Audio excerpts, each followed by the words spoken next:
കൊതിക്കുന്നുണ്ടോ? ഉണ്ടെങ്കിൽ ഹബീബാനബി തങ്ങൾ പറയുകയാണ് സല്ലല്ലാഹു അലൈഹി വസല്ലം, അതുപോലെ തന്നെ വയുസാദ ലഹു ഫീ റിസ്ഖി, ഭക്ഷണത്തിൽ വിശാലത ലഭിക്കണമെന്നും കൊതിക്കുന്നുണ്ടോ എന്ന് പറഞ്ഞാൽ ബിസിനസ്സിൽ, കച്ചവടത്തിൽ, അതുപോലെ തന്നെ വീട്ടില്, ഇതിലൊക്കെ ബറക്കത്തുണ്ടാവണമെന്ന് നിങ്ങൾക്ക് കൊതിയുണ്ടോ? നബി ചോദിക്കാണ്.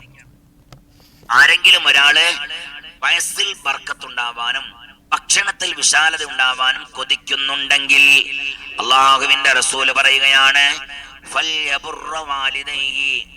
ഈ ഹദീസ് ഉദ്ധരിക്കുന്നത് തിർമിദി ഇമാമാണ്. മഹാനാകുന്ന അബ്ദുല്ലാഹ് ഇബ്നു അംർ റളിയല്ലാഹു അൻഹുവിൽ നിന്നാണ് ഈ ഹദീസ് ഉദ്ധരിക്കുന്നത്. അനി നബി സല്ലല്ലാഹു അലൈഹി വസല്ലം, ഹബീബാ നബി സല്ലല്ലാഹു അലൈഹി വസല്ലം ഖാല, നബി തങ്ങൾ പറയുകയാണ് റിളർ റബ്ബി ഫീ റിളൽ വാലിദി.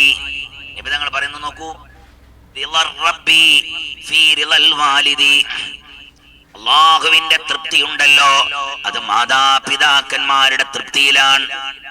അല്ലാഹുവിന്റെ തൃപ്തി മാതാപിതാക്കളുടെ തൃപ്തിയിലാണ് എന്ന് പറഞ്ഞാൽ മാതാവും പിതാവും നമ്മളെ കൊണ്ട് തൃപ്തിപ്പെടുന്നുണ്ടോ എന്ന ഉറപ്പിക്കാം, അല്ലാഹു എന്നെ തൃപ്തിപ്പെടുന്നുണ്ട്.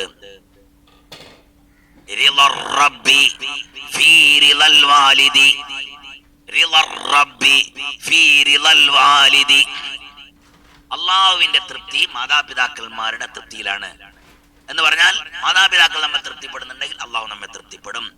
വസഖത്തുർ റബ്ബി വസഖത്തുർ റബ്ബി ഫീ സഖത്തിൽ വാലിദി, എന്ത് വസഖത്തുർ റബ്ബി ഫീ സഖത്തിൽ വാലിദി, മാതാപിതാക്കന്മാരുടെ ദേഷ്യം അല്ലാഹുവിന്റെ ദേഷ്യമാണ്.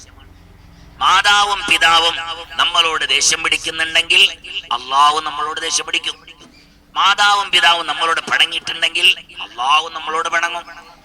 മാതാവും പിതാവും നമ്മളോട് വെറുക്കുന്നുണ്ടെങ്കിൽ അല്ലാഹു നമ്മളോട് വെറുക്കും. അപ്പോ മാതാവിന്റെയും പിതാവിന്റെയും തൃപ്തിയാണ് അള്ളാഹുവിന്റെ തൃപ്തി. മാതാവും പിതാവിന്റെയും വിദ്വേഷം, അവരുടെ ദേഷ്യം അള്ളാഹുവിന്റെ ദേഷ്യവുമാണ്. അല്ലാഹു തൗഫീഖ് നൽകട്ടെ.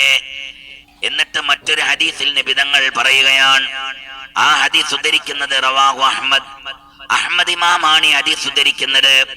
അൻ അനസ് ഇബ്നു മാലിക് റളിയല്ലാഹു അൻഹു ഖാല ഖാല റസൂലുള്ളാഹി സ്വല്ലല്ലാഹു അലൈഹി വസല്ലം മൻ സറഹു അൻ യമുദ്ദ ലഹു ഫീ ഉംരിഹി, ആരുടെയെങ്കിലും വയസ്സിൽ ബർക്കത്തുണ്ടാവാൻ കരുതുന്നുണ്ടെങ്കിൽ, ആയുസ്സിൽ വിശാലത ലഭിക്കാൻ നിങ്ങൾക്ക് ആരെങ്കിലും കൊതിക്കുന്നുണ്ടോ? ഉണ്ടെങ്കിൽ ഹബീബാ നബി തങ്ങൾ പറയുകയാണ് സല്ലല്ലാഹു അലൈഹി വസല്ലം, അതുപോലെ തന്നെ വയുസാദ ലഹു ഫീ റിസ്ഖി, ഭക്ഷണത്തിൽ വിശാലത ലഭിക്കണമെന്നും കൊതിക്കുന്നുണ്ടോ എന്ന് പറഞ്ഞാൽ ബിസിനസ്സിൽ, കച്ചവടത്തിൽ, അതുപോലെ തന്നെ വീട്ടില്, ഇതിലൊക്കെ ബർക്കത്തുണ്ടാവണമെന്ന് നിങ്ങൾക്ക് കൊതിയുണ്ടോ? നബി ചോദിക്കാണ്.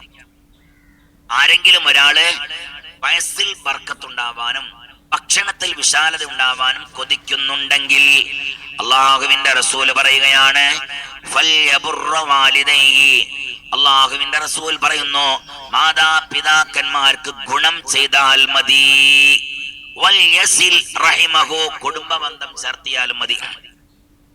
മാതാവിനോടും പിതാവിനോടും നന്മ ചെയ്യുന്ന ആളുകൾ, കുടുംബബന്ധം ചേർത്തുന്ന ആളുകൾ, അവരുടെ ആയുസ്സിൽ വിശാലത, ഭക്ഷണത്തിൽ ബർക്കത്ത്.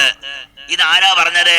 വായക്കാട് വലിദീൻ ഫൈസി അല്ല, ഹബീബ് മുഹമ്മദ് മുസ്തഫ സല്ലല്ലാഹു അലൈഹി വസല്ലം ഇത് ഉദ്ധരിച്ച ഹദീസ് അഹ്മദ് ഇമാം ഉദ്ധരിച്ചതാണ്. അപ്പോ ഒന്നാമത്തെ ഹദീസ് മാതാപിതാക്കളുടെ തൃപ്തിയാണ് അള്ളാഹിന്റെ തൃപ്തി, മാതാപിതാക്കളുടെ ദേഷ്യം അള്ളാഹുവിന്റെ ദേഷ്യമാണ്. ഒന്ന്.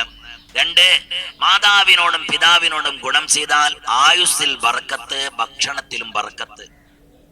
അല്ലാഹു തൗഫീഖ് നൽകട്ടെ. മൂന്നാമത്തെ ഒരൊറ്റ ഹദീസ് കൂടെ. മൂന്നാമത്തെ ഹദീസ് മുആദിൻ അന്ന റസൂലുള്ളാഹി സ്വല്ലല്ലാഹു അലൈഹി വസല്ലം ഖാല മൻ ബർറ വാലിദൈഹി തൂബാ ലഹു സാദല്ലാഹു ഫീ ഉംരിഹി. ഹബീബാ നബി തങ്ങൾ പറയുകയാണ്, മാതാവിനോടും പിതാവിനോടും നന്മ ചെയ്ത് ആയുസ് നീണ്ട മനുഷ്യന്മാർ, പാനിമാനിയൊക്കെ നോക്കി ദീർഘകാലം ജീവിക്കാൻ ഒരാൾക്ക് തൗഫീഖ് കിട്ടിയാൽ അവർക്ക് തൂബാ, അവർക്ക് മംഗളാശംസകൾ എന്ന് മുഹമ്മദ് മുസ്തഫ സല്ലല്ലാഹു അലൈഹി വസല്ലം. എന്ത് മനോഹരമായ ഹദീസാണ്. അൽഹംദുലില്ലാ അൽഹംദുലില്ലാ. മറക്കരുതേ, ബുദ്ധിയിലേക്ക് അങ്ങോട്ട് കയറ്റിക്കോ. ഇനി ഇതിനെ ഇറക്കി വിടരുത്, ഒരു കാലത്ത് ഇറക്കരുത്. ഉമ്മാനിപ്പാനി കാണുമ്പോ ഈ ഹദീസ് ഓർമ്മ വരണം. എന്ത്? ഇവരുടെ കുരുത്തവും പൊരുത്തമാണ്, ഇവരുടെ തൃപ്തിയാണ് എന്റെ റബ്ബിന്റെ തൃപ്തി. ഇവരെ ദേഷ്യം പിടിപ്പിക്കാൻ പാടില്ല. ഇവരെ ദേഷ്യം പിടിപ്പിച്ച അള്ളാ എന്നോട് ദേഷ്യം പിടിക്കും. അത് ഉമ്മാനിപ്പാനി കാണുമ്പോ നമ്മുടെ മനസ്സിൽ വരണം. 2, ഇവരെ ബഹുമാനിച്ചു കഴിഞ്ഞാൽ എന്റെ ആയുസ്സിൽ ബർക്കത്തുണ്ടാവും, എന്റെ ഭക്ഷണത്തിലും ബർക്കത്തുണ്ടാവും. അൽഹംദുലില്ലാ, ഇവരെ ബഹുമാനിക്കണം. മാതാവിനെയും പിതാവിനെയും കാണുമ്പോ ഈ ഹദീസ് നമ്മുടെ മനസ്സിലേക്ക് ഓർമ്മ വരണം. മാതാവിനെയും പിതാവിനെയും ബഹുമാനിക്കുന്ന ആളുകൾക്ക് മംഗളാശംസകൾ നേർന്നിട്ടുണ്ട് ഹബീബാ നബി തങ്ങൾ. അൽഹംദുലില്ലാ, അതും എനിക്ക് കിട്ടണം. ഉമ്മീപ്പിയാണ്, ഇവലെനിക്ക് ഇഷ്ടപ്പെടണം, അള്ളാന്റെ തൃപ്തി എനിക്ക് വേണം. നബി തങ്ങളുടെ ആ മംഗളാശംസകളിൽ ഞാനും പെടണം എന്ന് ചിന്തിക്കണം. അള്ളാഹു തൗഫീഖ് നൽകട്ടെ, ആമീൻ. അൽഹംദുലില്ലാ, 3 ഹദീസും നമ്മൾ പാരായണം ചെയ്തു. അള്ളാഹു ഈ ഹദീസിന്റെ ബറക്കത്ത് കൊണ്ട് നമ്മുടെ സ്വഭാവങ്ങളെ അള്ളാഹു സുബ്ഹാനഹു വ തആല നന്നാക്കി തരട്ടെ.